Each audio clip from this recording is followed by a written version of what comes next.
वनुसल्ली अला, दो त्रै मिनट लैने ने।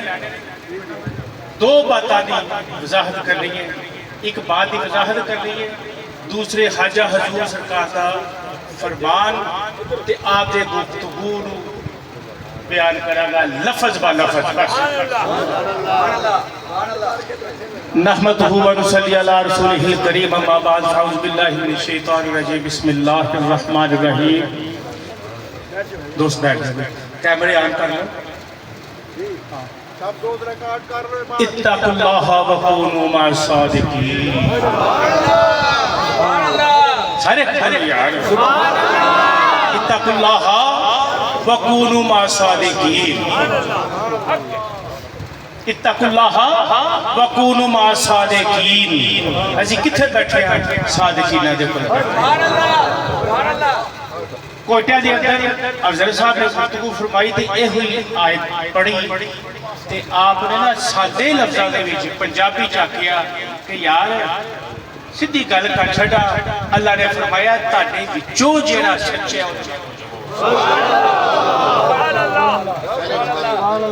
तुहाडे विचों जिहड़ा सच्चा उन्हां दे नाल।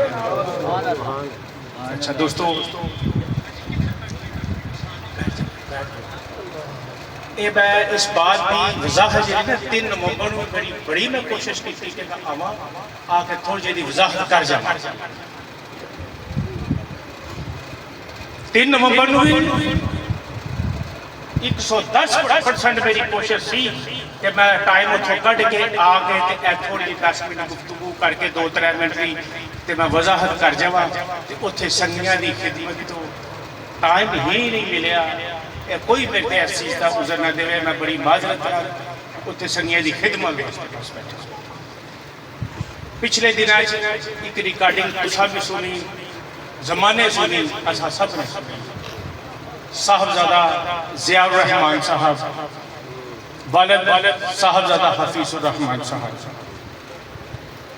उन्हें गुफ्तगू जो हालात इन्होंने दिनों 4-6 महीनों पैदा होया वो गुफ्तगू की। और उन्हें जुमला जरा कहा ना जी कि हजरत साहब ने पर्दा फरमान के फौरन बाद और राजीनामा तय पा गया। की क्या राजीनामा? अच्छा, हजरत साहब ने पूरे मुल्क के मुशाइख उलमा ये अर्ज करते सन लफज सुलह दा। हजरत साहब ने एक मौके पर साहबजादा शबीर शाह साहब, सैयद साहबजादा सैयद कबीर शाह साहब और बरामदे च बैठे। पहले लॉर्ड उन्होंने सर बुला के मीटिंग की, सूफी दोस्त साहब उस मीटिंग में सन। वो सारी गुफ्तगू इतने 12 रबी हजरत साहब ने अर्ज की। वो फिर टाइम हो गया मुकर्रर, वो भी मुलाकात वास्ते आ गए। वो जुमला जरा ना उत्थे भी सुलह दा, उत्थे फिर हजरत साहब ने सुलह दा ते माफ़ी दी जी है ना वो बड़ा ही वेरवा कढ़ के ते फिर जो गुफ्तगू फरमाई ना हजरत साहब ने उन्होंने सवाल किया कि हजरत तुसी दसो इत्थे सुलह बनदी है या माफ़ीनामा है? आप फरमा लेंगे अज तक इन्होंने ये नहीं समझ लगी कि माफ़ी मंगनी है कि या सुलह करनी है। माफी मंगनी है इतने माफीनामा या सुलहनामा है? शेख साहब यो जुमला साहबजादा ज़ियाउर रहमान साहब ने कि ये माई साहबा ने राजीनामा तय पा गया सी। मैं बड़ी माजरत नाल बड़ी जिम्मेदारी नाल जुमला कहांगा कि अम्मा जी हजूर ने असी महाना महफल से आए, अम्मा जी हजूर ने मैनू पाबंद किया कि तुसा भी इस तरीक नूं आना ते इन्हां संगियां की भी इतला कर छोड़ो ते वो भी आए आके कट सी बरादरी का भी, संगियां का भी, बस्ती वालियां का भी। ये पहली मुलाकात साडी जी ना पिपल वाले कमरे के अंदर बड़ा कमरा जगह उत्ते हाजी मोहम्मद सैन पंजन वाले उन्हें गुफ्तगू की कहा अज का साहबजादा मुनीर खान साहब अल्लाह उन्होंने कबर ने करोड़ा रहमत फरमाए कुछ जने दे।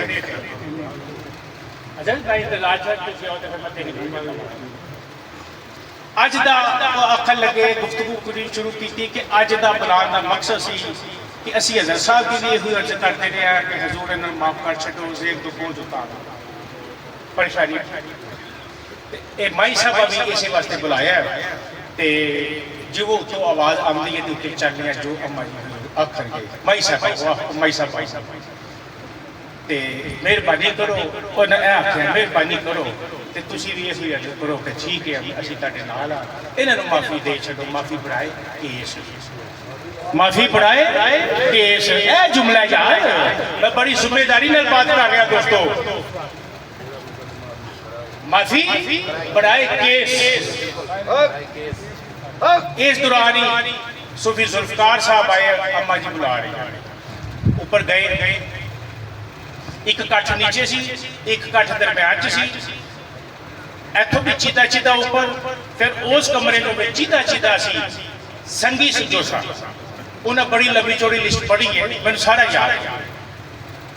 ऊपर चले गए, अम्मा जी हजूर अंदर कमरे जाली का दरवाजा, असी बरामदे च बैठ गए। अम्मा जी हजूर फरमाया सारे संगी आ गए हो, ठीक हो, नाम लै लैके खरीदना सफर हो गया। अच्छा क्या जनाब जी ने दुआवां दा सदका बिल्कुल आखन लगे मैं इस वास्ते बुलाया कि जो हालात इन्हें पैदा किए तुसा सबके सामने हजरत साहब से सारा मुकाबला करते रहे, इस मामले सीमा लैके चलाते रहे। मैं औरत जात हाँ तो मेरे को कचहरियां जिलियां दे विच कोई चक्कर इस भंडियां च मैं नहीं पैना तो मेरे तो बरादरी का भी बड़ा लोड़ है, बस्ती वाले भी होर मामलात ने।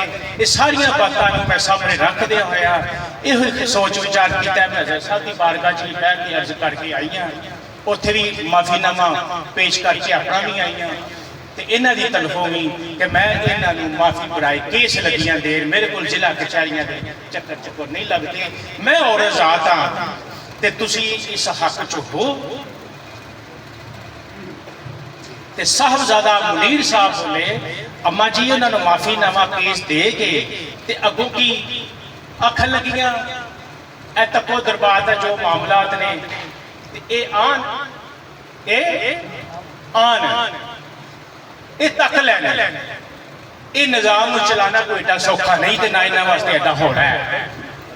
अच्छा जी उन्हें फिर अर्ज की अगों कोई मुकर्रर भी करोगे? आखन लगे नहीं मेरे हज़रत साहब की किसी की मुकर्रर ना किया नहीं तो ना मैं किसी को करना है ना तुसा की को बंद कर सकते, तुम भी इन्होंने तस्लीम करो इस मामले के अंदर। ये अम्मा जी हजूर से मैं अल्लाह के घर बैठा हुआ। अम्मा जी ने फरमाया मैं माफी बढ़ाए केस दे ते साहबजादा मुनीर साहब को मुखातब करके फरमाया कि तुसी चले जाओ, बस्ती का भी इकट्ठ है, बरादरी भी है, तुसी जाके मेरी नुमाइंदगी करके ते इहो गलबात थले दसे। ते साहबजादा मुनीर साहब ने उन्होंने गुफ्तगू च ना जिया साहब ने बात कही है कि मेरे को सारे वीडियोज फोटोज वगैरह वगैरह अखबारात सारा कुछ मौजूद रहे। और अच्छा हो मैं दसा मैं इस चीज़ की वजाहत क्यों करन लगा, वो जो क्लिप चलिया तो संगिया बड़े मेरे फोन आए, राजा बैठे रहे मेरे बड़े फोन आए जी वो सुलानामे तुसी भी सो। मैं क्या मैं दसा का वक्त आएगा, मैं उस चीज़ की वजाहत उन्होंने वजाहत दे दी, मेरे कोई नहीं लोग।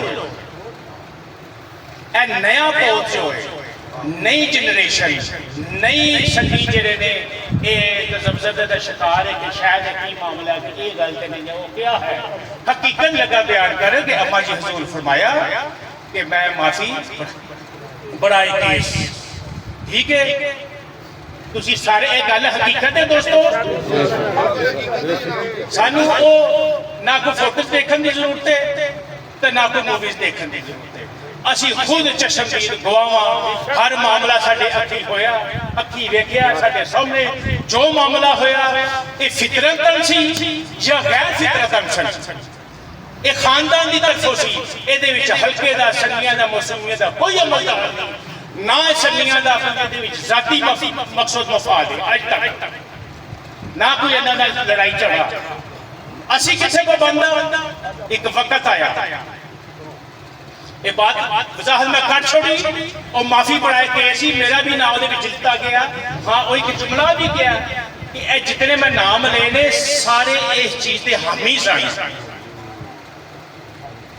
कहते नहीं नहीं नहीं वो तो माफी पड़ाए केस च ना सी उन्हें नहीं किया उन्हें राजीनामा किया राजीनामा नहीं माफी पड़ाए केस दे विच असी मुतफिक सां अम्मा जी हजूर दी आवाज ते लगाए गए कि माफी पड़ाए ऐसे ठीक हो गए दोस्तों बोलो हो गई वजाहत इंजी ये बात अच्छा माफी पड़ाए अच्छा थोड़ी जल्दी आ जाओ एक वक्त आया ए मस्जिद च बैठे जुम्मे का दिन सी सैयद शबीर शाह साहब बैठे हुण पता की करिए असी 30-32 साल तो रजिस्टर बंद कर छड़े असी नहीं खोलिया पहले खोलिया जे कोई इस मौजू के बात करिए भी कि हल्के की बदनामी नहीं सुनो सिलसिला आलिया नक्शबंदियां मुजद्दिदिया बदनामी नहीं दोस्तों ये हकीकत बात है हाँ जी ये हकीकत बात है जो असी बहस कर रहे हैं ये हालात उन्होंने तरफों पैदा होए थे ये दोबारा फिर सफे उठा ले गए असा नहीं पैदा करते ना अच्छा जी आखिरी बात यार हजरत साहब ने इस तो वध कोई बात है ही नहीं सच्चे सालक वास्ते सच्चे मुरीद वास्ते मुर्शदा कह देना आखिरी हजरत साहब ने फरमाया मैं लकीर खींच हजरत साहब फरमाया मैं लकीर खींच छड़िए वो जेड़ा इन्हां दा वो मेरा नहीं जो मेरा वो इन्हां दा नहीं इस तो बाद के बात है ही नहीं